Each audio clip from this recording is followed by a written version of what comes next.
Are you making the most of that expensive slab you just bought? If not, you're leaving money on the table. For example, with something like this Hubei turquoise, you can back these thinner slabettes with another material and stretch that material just a little further. It's also good if you want a pair of mirrored cabs. So today I'm going to do a nice quick demo of how to split a 1/4-inch slab on the trim saw. But you would easily use this technique for small nodules or nuggets of other goodies as well. For this demo, I've cut off a smaller chunk of denim lapis off of a bigger slab since this is soft and it'll be easier to cut. And just to note, a smaller piece of material will be much easier to keep your mini slabettes the same thickness rather than trying to do this on a really long slab. But it's not impossible with practice. So I'm actually going to turn this into 3 somewhat even slices instead of just 2, so you can see what's possible with this 1/4-inch slab. But we're going to need some cutting guidelines to help us line up the slab on the trim saw. So I've propped up the back of a pencil with a marker to draw these lines. I prefer a pencil since I decided if I don't like the placement of line, I can easily readjust. You can also adjust the height of the pencil line by moving the marker along the pencil. That is a nice little tip there. My pencil lines aren't perfectly spaced, but it doesn't matter. Sometimes I'm just using this as a general guide. Now we'll move over to the trim saw, and I have a 6-inch high-tech diamond trim saw, and you can find links for everything in the description below. And I'm going to do a simple modification to help me line up that blade with the slab. So first off, you're going to dry off everything, remove any debris from the table that's in line with the blade.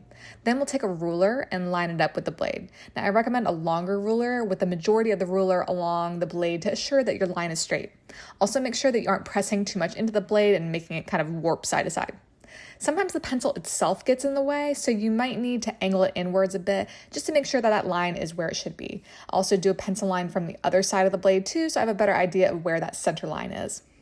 You could also do this with thin metallic pen or something like that, since it can be a little hard to see this pencil line when it's wet, but don't do it on your club's lapidary equipment.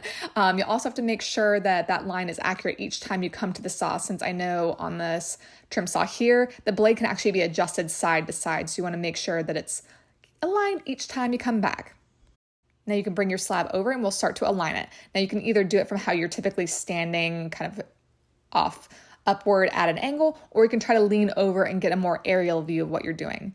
But you want to be able to align the blade to the front pencil line and then the other end's pencil line with the line you drew on the top of your trim saw table.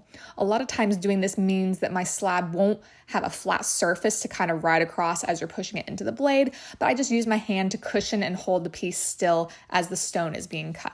Now you may need to move the blade cover up a bit to get a better view, so just be ready to be in the splash zone for a bit. Then you can just start cutting. You'll want to go slow and not push too hard into the blade so that blade doesn't bend and then throw off the blade's direction. And as I'm cutting, my focus is really on the back of the stone, making sure that the pencil lines are all lined up still as the whole stone is going through the saw.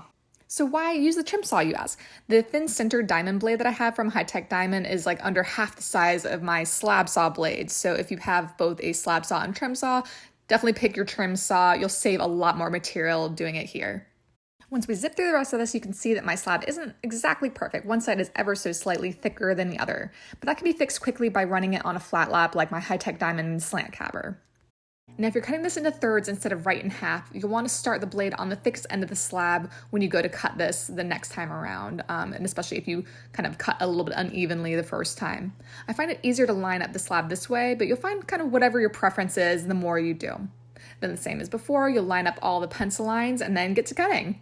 And I know I have a bad habit of moving my stone around as I cut, but ambition is first step to salvation, right? But anyways, I end up with 3 nice mini slabs I can throw a backing on or have on hand for when I'm ready for them. So have you guys ever tried splitting slabs before? Let me know in the comments if you'll give this tip a try. I think it'll really help save on your pricey material and make it go a little further. Now go get in your shop and happy cabbing, y'all.